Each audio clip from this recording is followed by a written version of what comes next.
Good evening, everyone. All right, Let us begin. So, today we're talking about the episode Game of Thrones Season 7, Episode 6, Beyond the Wall. And today I'm joined by my very special guest, Jake. What's up, Jake?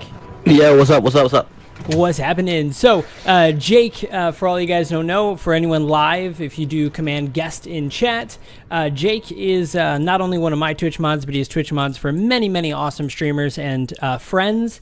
Jake is 1/6 of my raid team, so he's one of those dudes. So we did Wrath of the Machine together and many, many other raids. And he's just, all around good friend. And if you do command guest, you can go ahead and follow him in some of his social medias and give him a follow because he's funny and is a super nice guy. So, Jake, tonight's episode, What did you think? It was predictable. Well, I mean, it suffered from probably the biggest problem from this season. Well, minus the fact that everybody can literally teleport to wherever they need to. Everyone can teleport, and this whole season feels like a little bit of fan service. Oh, it absolutely is. There's a lot of things, actually. Like, I felt this season more so than the others have had a lot more fan service, where they haven't been... Where, early going, it felt like sort of grounded and like, oh, yeah, this makes sense. And then the longer the show's gone on, the more it's gone into... This is what the fans clearly want, so let's just do this. I could absolutely see that. So I think the biggest thing too, and I don't know if this is necessarily like on purpose fan service. I feel like at this point they're running out of characters. Like, we started season 1 and 2 with like 50 people that we were keeping track of, and now we're at the point where they're like, yeah, there's maybe like 20 people left in the world that we know. I still can't remember most of their names. Right. I still, for like the little Suicide Squad, I wrote like, Top Knot, guy with one eye. Hey, there were 3 people that died that I didn't know who they were. I know, you were like, who the fuck are those people? Zombie Dragon. Oh, don't worry, we'll get to Zombie Dragon. Yeah, do we want to start at the beginning and work our way through, or do we want to hit the high points and then go back?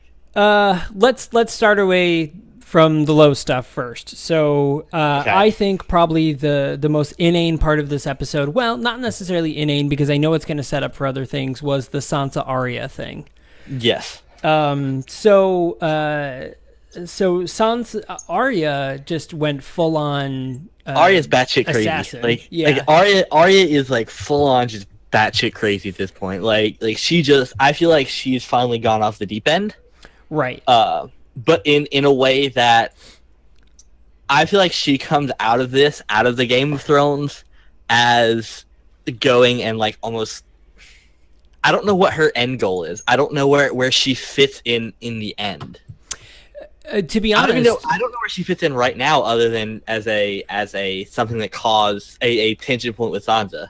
Like, I don't know where she ends, what her end game is. Right, absolutely. Starry brings up a good point. There was a moment where I was like, shit, is she going to fucking kill Sansa? And then at the same point, I was like, is this Arya, though? Because, like, Arya isn't like this. Like, she kind of went from, like, I'm home, blah, blah, blah. Yeah, that's the same. What if she isn't Arya? What if she's the faceless man? That's what I thought. I thought she was going to turn into that girl again, because I was because she went complete 180. Like, she went from like, hey, like, my family's back, like, we're all together.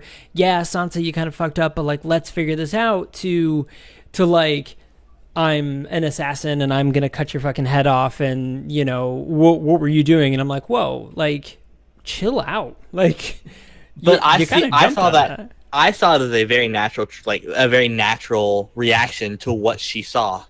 Like, that's the thing is, so yeah, it was I think that initial, when she first shows up in Winterfell, that initial, like, oh my god, most of my family's still alive.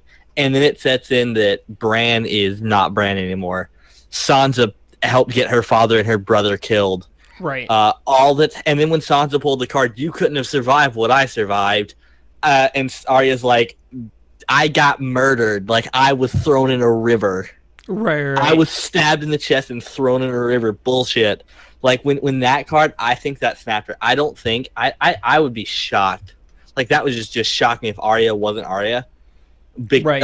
Yeah, Frodo brings up a point. What if Arya died in Braavos? Yeah. I mean, that's a distinct possibility. Or what if this isn't Arya yet?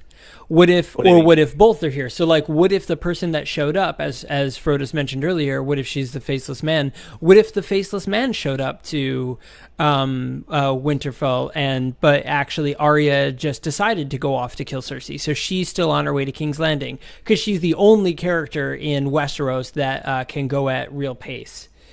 Everybody else can literally jump from one end of the fucking world to the other in a matter of like half a day. Yeah, because at one point, Sansa drops the line.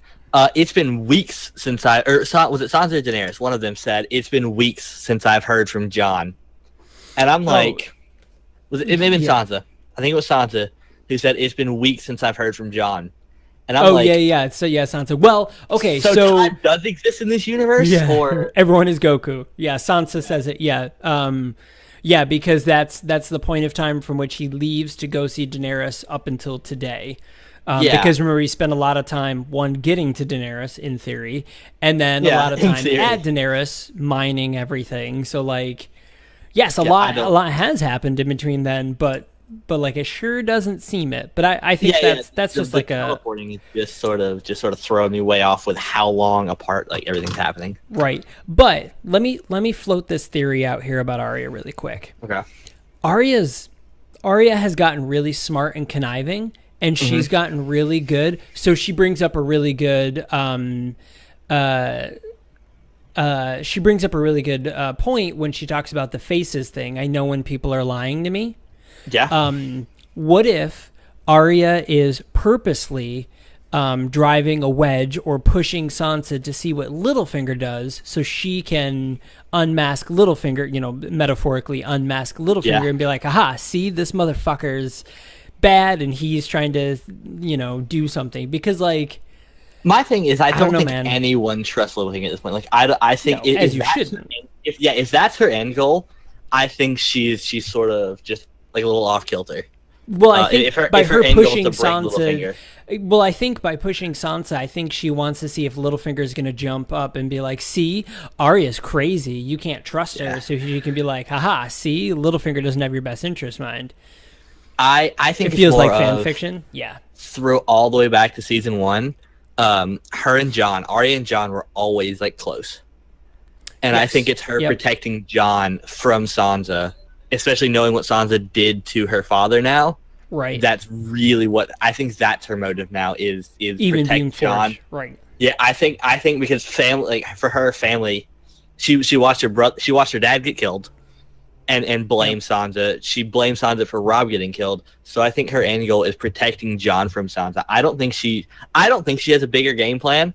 I think she's very much because she has a list. I don't think she's big picture. I think she's lots of small pictures, and I think this is one of her like small pictures. Right, I could absolutely see that. I agree. I mean, I guess we'll find out. Honestly, the way that Arya turned this episode made me think that she's probably gonna die next episode. I could see her being one of the ones that dies. Only because whenever somebody has a major shift in their personality, typically is when they die. Yeah. And I mean, this is it. So Frodo's brought up a really good point. This season feels a lot like George R.R. Martin's like bullet points, as he, because he didn't write this season, so he pretty much just wrote down a bunch of notes that are like, okay, this is where it needs to end, whatever. And instead of them being like, oh, cool, we'll set up this really long game to get all these things to happen, they're just like, oh, okay, we'll just make all of those things happen this season. in 7 episodes, everything will happen. Yeah, I feel like, and that was when they're like, oh, there's not enough to tell for 2 more 10-episode seasons. I'm sitting here, like, watching what's happening. I'm like, you very easily could have told this in 10 episodes. Oh, yeah. I mean, there's a lot of that travel time that they could have put. Yeah, travel time, and there's not really exposition, but there's development that's not happening between these characters. Right. Like, this whole, okay, I'm just going to get, the love, whatever, between Daenerys and Jon just makes no sense. Well, it does in the grand scheme of things, but it's starting to happen. It happened too fast. It feels rushed. Trevino makes a really good point. It's rushed. Yeah, like it does in the grand scheme of things. It's a Song of Fire and Ice. This is very much their love story. As much as as much as like that big picture is kind of dumb. It's true. This literally is their love story. Okay, so aren't they either cousins or siblings? No, she is his aunt. Is she? Okay, yes. Yeah, she's his aunt. Yep. Yeah. But half aunt, like 1/4 aunt. But yeah, so I mean, like, whatever. We have Jaime and Cersei. It's so creepy incest, but right. Of all the incest in this world, this is like the least amount of incest. Yeah, of all the incest in Westeros, this is like, all right, that's not bad. That's not bad. It feels so rushed and so unnatural. Like I don't, because one of the things that I saw a lot of praise for the first time they meet is like, oh, they didn't fall in love immediately, and I'm like, it took another 2 episodes for that to happen. I mean, barely, yeah. In a matter of just a couple weeks. If we had seen that time that them interacting, because we get their like 5-minute quips back and forth. Right. Just splattered. For the most part, they've been separate because Dany's been off doing what she needs to do. John's been in the cave. Yes, and this is true. And in all fairness, they don't know that they're related. And it is is a Luke and Leia, Frodis. You're absolutely right. It is very much a Luke and Leia. Except there's no, well, I guess, Jorah is Han Solo, I guess? Jorah is Han Solo. Jorah is Han Solo. And Tormund is... Tormund is definitely Chewbacca. Chewbacca, yeah, that's without a doubt. Yes, congratulations. We know how Star Wars, or I guess Tyrion. Hey, so speaking of those people, they brought up a really good point. Fucking Daario, remember her little cool assassin guy, who who Daenerys did 4 seasons back. He just kind of fucking stopped existing. Yeah, because remember he stayed back to run Marine, right? Or somewhere else, and then he just fucking he's just gone. He's just some dude now. Did he die off screen? Like I don't. No, I don't think so. I think he's running one of her. He's left at Marine. He's basically running Marine. He's the Lord of Marine right now. Oh, okay. Because when he just mentioned him, I was like, oh yeah, that guy existed. Yeah, because that's when she said that, when she named those people, I was like, oh yeah, Jorah, well, Jorah's there. Daario, oh yeah, the guy that they replaced. Because remember, they replaced that actor. Yeah, they did, they took the actor and they made him something different, because I remember when the season kicked up again, that season, I was like, who the fuck is this guy? Like, I know there's a lot of people, but I have no idea who this person is. I had to look it up, that they had changed it. So Arya, Sansa... I thought it was interesting that Sansa, so they get the invite to go to King's Landing, and Sansa sends Brienne there to King's Landing, which could set us up for a reunion of Jaime Lannister and Brienne of Tarth. Because they had that little thing for a while, because I think Brienne actually, liked Jaime Lannister. I think she kind of fell in love with him. Okay, float this idea. Got it. Brienne kills Cersei. For Jaime. Jaime can't do it. Jaime can't bring himself to do it. Brienne does it. I'm going to add on to that. I agree, but I'm going to add on to it as a because Cersei kills Jaime. Brienne kills Cersei because Cersei kills Jaime. So do you think this is like... No, Jaime kills her. I mean, yes, that is, I think, it has to. That's the most beautiful way for Cersei to die, is Jaime killing her. Okay. Because it can't be Tyrion. I'm going to take your point and flip it. Yeah. Cersei kills Brienne. Jaime kills Cersei. Jaime kills Cersei. I could see that. So Cersei captures, that's the flipping point. Cersei captures Brienne for whatever reason, because Cersei doesn't die next episode. Right, and we didn't see... we saw her in the preview for the finale. Yeah. And she doesn't die next episode. I'd be really surprised if Cersei doesn't die next episode. So Cersei captures Brienne for whatever reason. Right, as a leverage. As a leverage, as a whatever. Captures Brienne, tortures her because she's batshit crazy. Right. Kills her to get back at the Starks. Or notices Jaime's connection with her. Gets jealous, kills her. Oh, I think she's also going to kill her because she's a traitor to the Lannisters. So, I mean, she has that as well. Why do I think Sansa sent Brienne? I think she still thinks that Brienne has leverage. I don't think she trusts Brienne. I don't think she trusts Brienne either. You don't think so? Mm-mm. Because when Brienne and... When Brienne and Arya were training last episode, she gives her some weird looks. Sansa just gives Brienne some weird looks that I'm just like, I don't think she trusts her because she knows that she worked with Jaime and all these other things. Right. So she just sees her being like a I bounce all over the place type person. Yeah, I don't think she trusts her. All right. Also, have you seen the random fan theory that Lady Stoneheart was in the last episode? Yeah, I saw that. So for those unfamiliar, the theory is, and it's a very subtle theory, and it's just this is another fan service thing, is that during the scene when Arya and Brienne are sparring, apparently a hooded woman walks behind that scene during the time in which Arya references that Brienne swore an oath to protect the Stark children to her mother.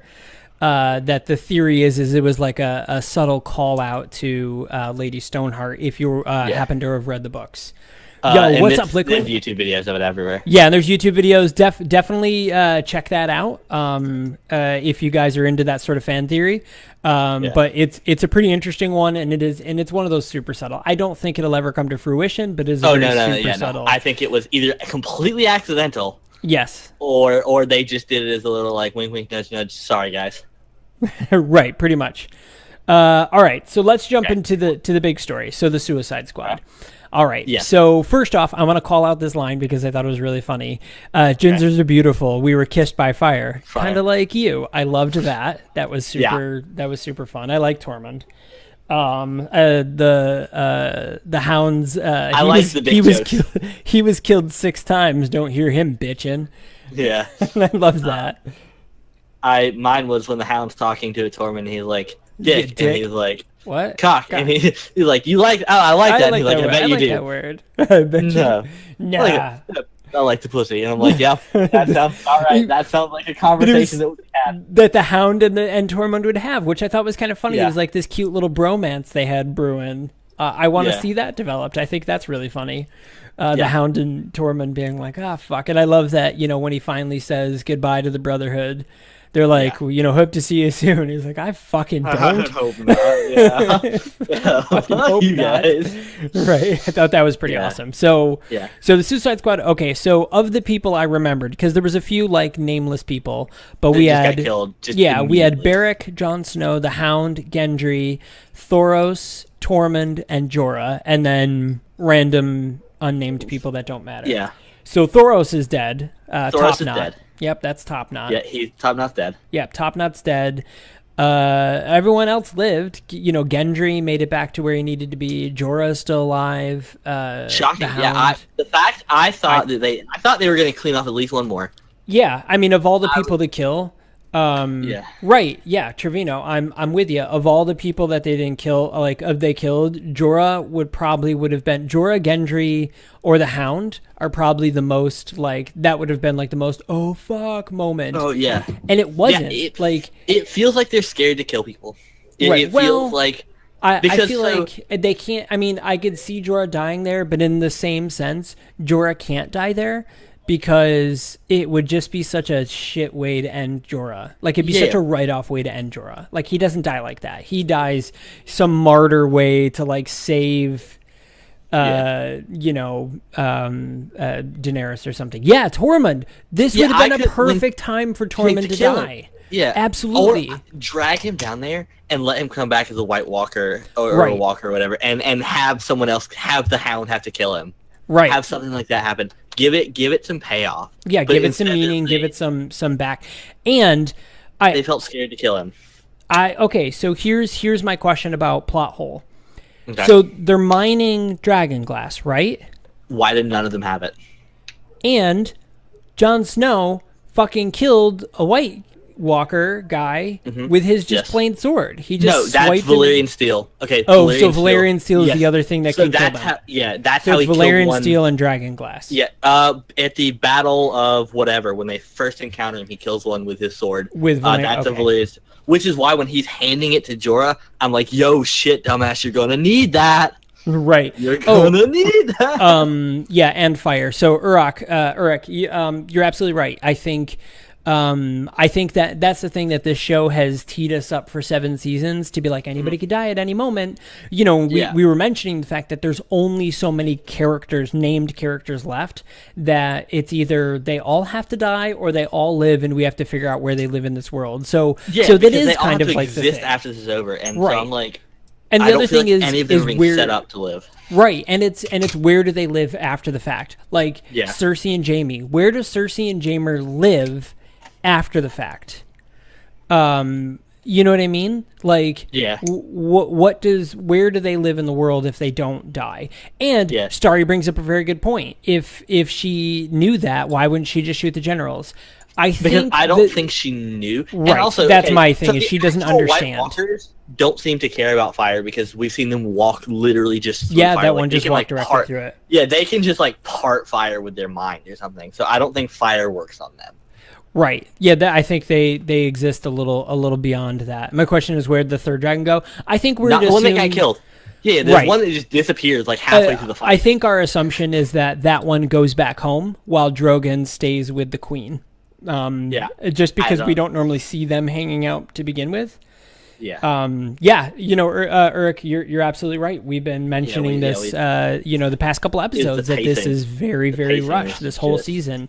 And it makes me wonder, if this season is rushed, what is next season going to look like with longer episodes? It's shorter, but longer episodes. Yeah, it's 5 episodes, but 2-hour-long episodes. Which I don't know why they don't just do 10 episodes, but whatever, it's beside the point. Right. Well, I think it's, just I'm sure there's a reason behind them being big. Yeah. Yeah, and you're absolutely right. We're at no conclusion of that, but I think that's where next week's episode is going to be. But okay, so so we get we get them killing and the dragon. So the dragon is now a white walking dragon. Blue eyes white dragon. Which is what I think that's what everyone's fan prediction has been, and that really was the culmination of the fan service for me for what the season has been. Yeah, in the beginning, so in the launch of this season, one of the trailers did show a dragon, blue eyes white zombie dragon. One of the trailers did show a dragon with white eyes or blue eyes or whatever. So like we already kind of knew that was happening. So that's a thing. But yeah, so we can jump to the end there. Benjen. So Benjen Stark. I forgot he existed. Yeah, I forgot. Not only did I forget, Rob Zombie would be proud. Not only did I forget that he existed, I thought he was dead, and 2, I thought he was turning into a White Walker. So he was. If you look at him, I mean, he's still there, but that was like he's found some years ago. Yeah, he's found some I don't know, magic to prevent him. Like he was with the children of the whatever for a while. Like I don't maybe that's the case. Yeah. I don't know. He is undead, but he's not a White Walker. Hasn't he died twice? I don't think he's necessarily died as much as he's been pretty damn close. But the children saved him. Yeah. Can it fly over the wall without exploding? Yeah, I think all of those things are going to jump over the wall and be fine. I think they go around it. I don't think they go over. I think they just go around. They're going to crash it. They're going to crash it down. I have a feeling that's going to be a thing. Or they just literally just tear through the wall. Yeah, that's what I'm thinking. Yeah, so now they got to fight a dragon, an undead one. Which dragon rider kills that dragon? Is it Jon or Daenerys? What are you thinking? I'm thinking it has to be Jon. You think Jon? Yeah. Only because I feel like Daenerys is gonna. Actually, I think it's not in Daenerys's character for her to be like, but that's my baby. But I think that's how they're going to write it in, where she's going to be like, I just can't do it. I just can't. Right. Yeah. I don't think Dany could bring herself to do it. I think Dany can bring herself to do it, but I think that they're going to write her to say that she can't, because that's how they always write women. Is it just me, or has she felt like she's become a weaker character as the seasons have gone on? Not necessarily weak, but I think erratic. But no, so early going, she burns people to death in a house. Right. I mean, do you remember what she burns the Kells to that, and she like throws molten like gold on her brother's head. And as the seasons have gone on, she has felt like she's become less of that strong, independent, I will like just straight up murder you, and a lot more like, I don't know what to do anymore. Right. I feel like she's lost a lot of her power. Well, I think she's getting very much that Mad King Targaryen blood kind of boiling in her, and that's why she's getting so upset. When she killed the Tarleys, that was her like, fuck it, I'll kill everybody. That's that Mad King coming out. Even Tyrion said like that was just crazy. Like that was not a show of power. That was she snapped a little bit. Right. And maybe this whole Jon Snow thing, her like fear of losing Jon Snow is what kind of brings her back to humanity, because in all fairness, she has been living without love. For a long time. Like, she's been losing her humanity because she has been forced to be ruthless queen and prove herself countless times. She keeps getting in these shit situations and having to crawl out and prove herself. So I think she's just worn out. And I think Jon Snow's kind of the one, ironically, to thaw her heart. Until I just someone threw up discovers at the saying truth. that. But yeah, I'm just going to ignore no, it. that won't matter. The fact that when they find out that they're related, I think it's going to drive them together even more. See, but driving them together romantically or drive them together romantically. You think so? They're already sold. The very last line, thanks, Danny. Oh no, don't call me Danny. Okay, if not Danny, how about my queen? That's it. Like, he's in. Yeah.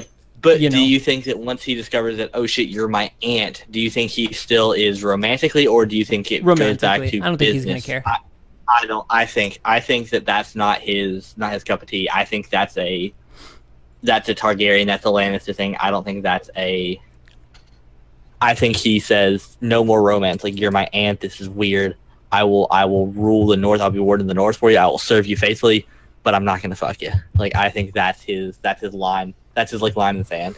Or, as somebody brought up, Trevino brought up, does it ever get to that point? Maybe he finds out, but then he dies, or she dies, for that matter.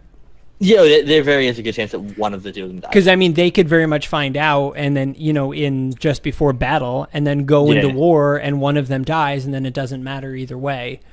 Because that's also very likely. There are currently two characters that know. Yeah. Hey, so here's a very subtle one. You don't think they're going to rock that boat? Here's a really weird theory I also heard. There's a theory that Gendry is actually the son of Robert Baratheon and Cersei Lannister. That he's the only legitimate son that they had, and that when she gave birth to him, she dumped him because she didn't want to have a Baratheon baby. Oh, okay. So he's the only not bastard child. He's the only not full Lannister child. Yeah. Yeah. He's so a Warcraft dwarf. Yeah. If that's the case, how does that shake things up? Do you think Gendry says, "This is my throne"? Do you think we end up with an unnecessary triangle? I don't, but what I could see is Gendry proving that he is Lannister Baratheon and being like, yeah, but I'm bequeathing the phone, or relinquishing the throne to Daenerys Targaryen. So there's that, and it is very much a very stretch of a theory, but that is a theory. I mean, he is a Baratheon, though. So in all fairness, he has the truest claim to the throne as it stands right now. Yeah. Because Robert Baratheon was the last person to hold the throne, and he is in fact a Baratheon. So he is the person that could claim the throne right now over Cersei Lannister and be like, no. But in all fairness, unless you take into account that. Well, no, because Cersei, she isn't Cersei Lannister. She's technically Cersei Baratheon because they were married. But yeah, so there's that. I wrote down Dany's getting a little pissy. So yeah, Daenerys is getting a little pissy. Yeah. Do you think she turns on Tyrion? No, do you think? I don't think so. I think she truly trusts. Because that conflict has been building for a while. That's been a couple episodes now where she's been like, which side is he on? Who is he? Like, there have been a couple characters that have said, will he turn back to the Lannisters? He's still a Lannister. And I think that was just her Mad King talking. Yeah. And that. So Trevino says, Cersei always made sure she didn't get pregnant by him. Yeah, back in episode 1, actually, when Ned Stark references Jon Arryn knowing that none of the children were Baratheons, that they were all Lannisters. He says, so, how do you do it? And she says, well, when he comes stumbling and drunk, I always find other ways to finish him off. So we know that she actively tried not to. But she did say at some point she loved him. But I think that is like a tinfoil hat theory. That is not. Yeah, exactly. That's a real I don't accept that as fact. Yeah. And what Trevin says. Yeah, I think that's what kind of convinced Jon to say my queen kind of thing, because he heard the King Beyond the Wall, Mance Rayder. You saw how that went for him. He refused to bend the knee to anyone, and he just got slaughtered. Right. So. Yes. No, I completely agree. And that, I think that was like, he was like, Mance was a good man, but he, it's for the people. And so that's absolutely, Jon told Mance exactly what Dany told him. Yeah. It was great. I mean, that was a really good line. That was a really good setup. And I think that's Tormund being like, dude, like, if you're going to bend the knee to anyone, it's this proud isn't worth it. Like, you're here to save your people. And I think that was kind of Jon's like, oh yeah.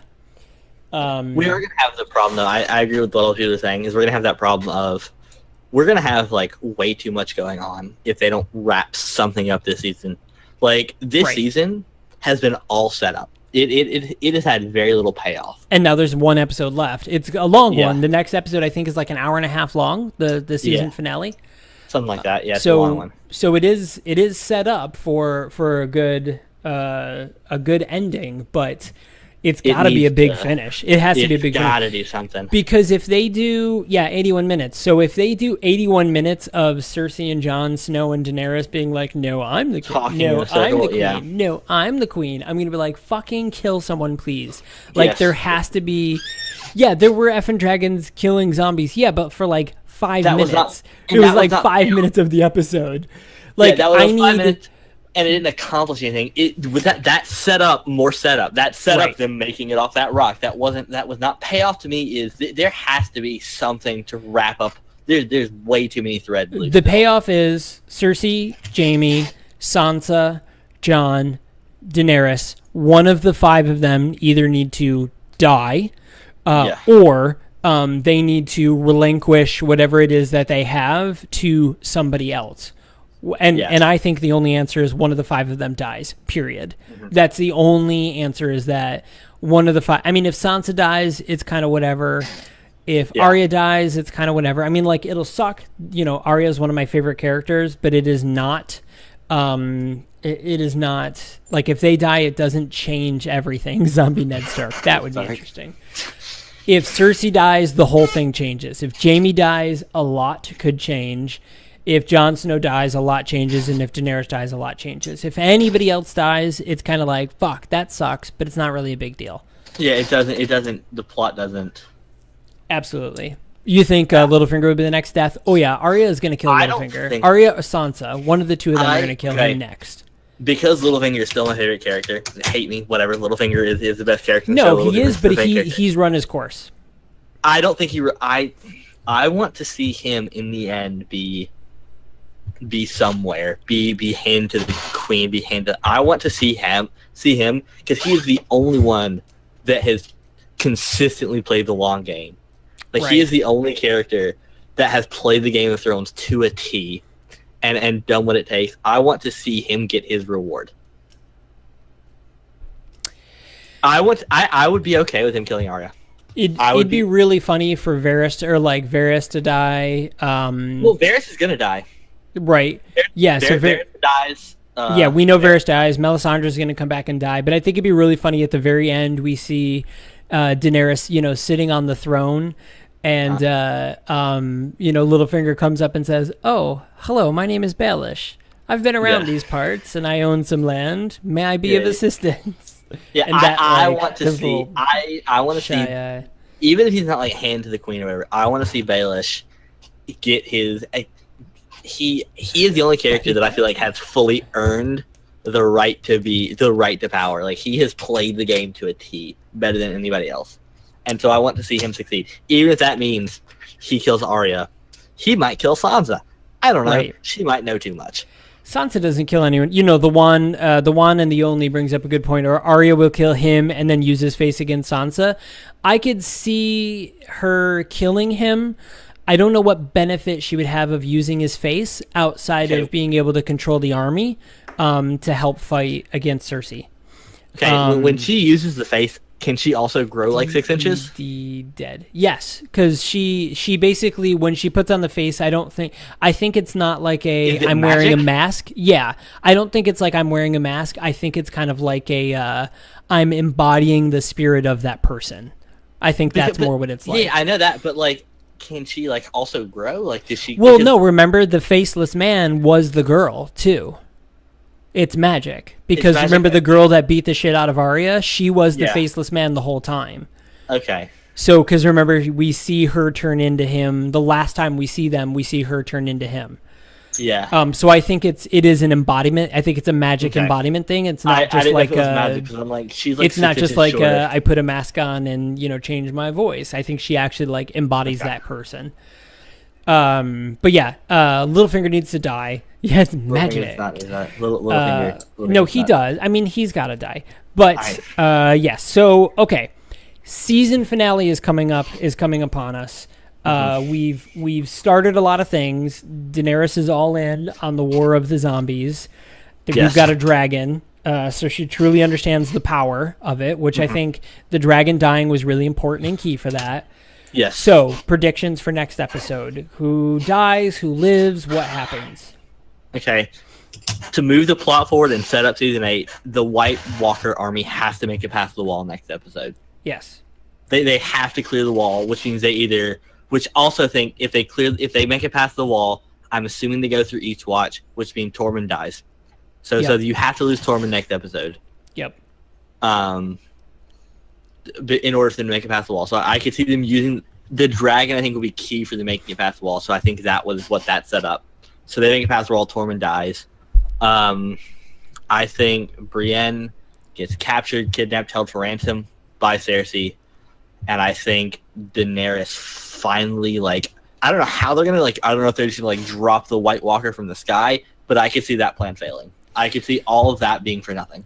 Like the White Walker just melts in the heat. Well, in the trailer for next week's episode, we see Daenerys. Okay, we see Daenerys, Jon Snow, Cersei, and Jaime all sitting together discussing the war. Okay. And Jon says, "There's no time for this. The battle is here. It's right now." And that is the last thing we see. Okay. And you think Beric will die too? Does he leave though? Because Beric, it implied that Beric was going to be heading off on some other mission. But maybe. Yeah, it's I think Beric's. Yeah, it's not done. Yeah, yet. I think Beric is going to go find Melisandre and bring her into I want Beric to be the one to kill the Night King. Right. I want Melisandre to do it. With I like Beric's magic fire. I want it to be like a Dumbledore Voldemort battle, like Wizards duel. Yeah. I don't. His magic fire swords are cool. That's right. I mean, that is true. Okay, so prediction is that happens. I think during the meeting of the Lannisters, the North and the South, the Lannisters and the Queen, I think the White Walkers break through the wall.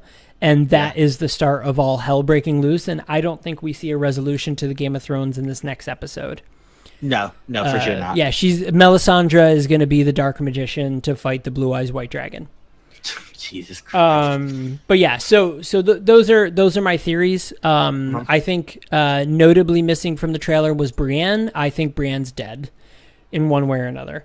Or captured or something. I think captured. Yeah. I don't think they kill her quite yet. Season 7 almost progress, and everybody can go faster than life itself.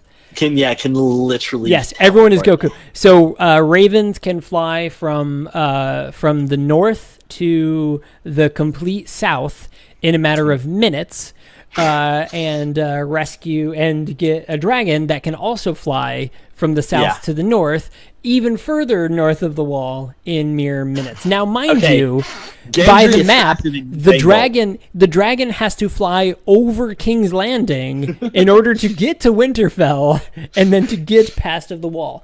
Just putting that theory out there, nobody in King's Landing looked up and went, "Fuck, 3 dragons just flew over our heads." Really and really then they fast. looked up and thought, "Oh shit, 2 just flew back." Right. Like, can we also talk about how Gendry is like an Olympic sprinter?